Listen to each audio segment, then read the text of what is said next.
नमस्कार दोस्तों, कैसे हैं आप सभी लोग। एक बार फिर से आप सभी का स्वागत है। दिल्ली से सटे हरियाणा के सोनीपत में भयानक गैंग वॉर हुई है और नीरज बवाना गैंग के एक बदमाश के भाई की सरेआम गोलियां मारकर हत्या कर दी गई है, जिसके बाद अब पूरे इलाके में दहशत का माहौल है। तो जिस नीरज बवाना गैंग के बदमाश के भाई की हत्या हुई है, कौन था वो, कितने हमलावर थे, मारने वाले लोगों की मंशा क्या थी, सोशल मीडिया पर जिम्मेदारी वाले पोस्ट जैसे कि हम हर गैंग वॉर के बाद देखते हैं, इसमें कौन लिया है, सारी बातें आपको विस्तार से इस वीडियो में बताएंगे। इस वीडियो के अंत तक बने रहिएगा। एक बार फिर से आप सभी को नमस्कार करते हैं। दरअसल ये पूरी वारदात है हरियाणा के सोनीपत की, जहां गैंग वॉर की ये बातें निकलकर सामने आई हैं और गांव का नाम है बरोना, जिला है सोनीपत। गैंगस्टर रवि मुनिया, जो नीरज बवाना गैंग का बदमाश बताया जाता है, उसका छोटा भाई था ब्रजेश, उसकी गोली मारकर हत्या कर दी गई। इस वारदात के सामने आने के बाद पूरे इलाके में सनसनी फैली हुई है और बाइक पर सवार होकर जो बदमाश आए थे, उन्होंने इस वारदात को अंजाम दिया है। कहा जा रहा है कि करीब 15 गोलियां उस गैंगस्टर के भाई को मारी गई हैं। जैसे ही वारदात की सूचना मिली तो खरखौंदा थाने की पुलिस मौके पर पहुंची और घटनास्थल पर देखा खोखे और जिंदा कारतूस और शव को बरामद किया और अस्पताल में पहुंचाया गया, जहां पर उसे मृत घोषित कर दिया गया। पुलिस से जो जानकारी मिल रही है, कहा जा रहा है कि गांव के लोगों ने ही फोन करके बताया था कि गांव में ही एक युवक की गोली मारकर हत्या हुई है। जैसे ही सूचना मिली, खरखौंदा थाने की पुलिस वहां देखी तो रवि मुनिया जो गैंगस्टर था, उसका भाई वहीं पर गिरा पड़ा था। मामले की गंभीरता को पुलिस ने समझा, देखा और आनंद फानंद में सोनीपत एसटीएफ और क्राइम ब्रांच को इसकी जानकारी दी, जिसके बाद दोनों टीमें मौके पर पहुंची और जांच पड़ताल शुरू किया गया। पुलिस ने यह भी कहा कि गैंगस्टर रवि मुनिया नीरज बवाना गैंग का शार्प शूटर है, जबकि मृतक ब्रजेश उसका भाई। गांव वालों से जो जानकारी मिली, गांव वाले कह रहे हैं कि बाइक पर सवार होकर बदमाश आए थे, सभी ने मुंह पर कपड़ा बांध रखा था और इसी वजह से किसी की पहचान नहीं हो पाई और अभी तक किसी भी गैंग ने इस हत्याकांड की जिम्मेदारी भी नहीं ली है।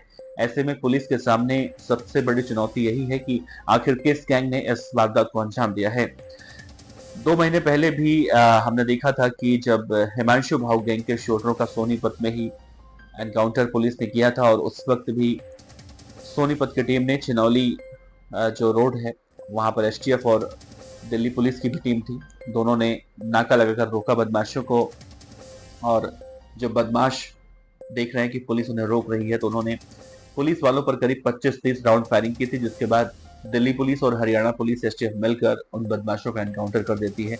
ये वो बदमाश थे जो इससे पहले दिल्ली के बर्गर किंग रेस्टोरेंट मामले में आरोपी थे और उन्होंने ही उस हत्याकांड को अंजाम दिया था। तो साफ तौर से नीरज भवाना गैंग के उस बदमाश के छोटे भाई की हत्या किस गैंगस्टर ने करवाई है, इसके पीछे की रंजिश क्या है, अभी तक इस पूरे मामले में कोई भी जानकारी दोस्तों नहीं आई है। पुलिस का यही कहना है कि जांच पड़ताल चल रही है और सोशल मीडिया पर अक्सर हम देखते हैं कि जब भी कोई इस तरह की वारदात होती है तो कोई ना कोई गैंगस्टर, कोई ना कोई गैंग इस हत्याकांड की जिम्मेदारी लेता है।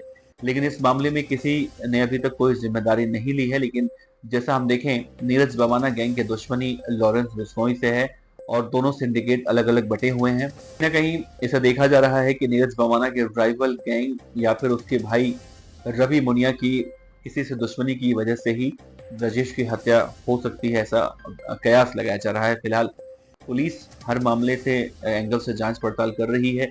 देखना अहम होगा कि इस पूरे मामले में क्या कुछ खुलासा निकलकर सामने आता है। लेकिन दोस्तों, जिस तरह से दिल्ली, पंजाब, हरियाणा, राजस्थान इन राज्यों में एक के बाद एक गैंग वॉर की खबरें निकलकर सामने आती हैं, तो कहीं ना कहीं ये आम लोगों के लिए बहुत बड़ी दिक्कत वाली बात है, क्योंकि आम लोगों को इनसे कोई मतलब नहीं रहता, लेकिन फिर भी कहीं ना कहीं ऐसे मामलों में आम लोग भी कई बार इनका शिकार हो जाते हैं।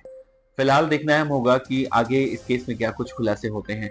तो आप अगर अपडेट चाहते हैं तो चैनल को सब्सक्राइब कर सकते हैं। आपका बहुत बहुत शुक्रिया। नमस्ते। जय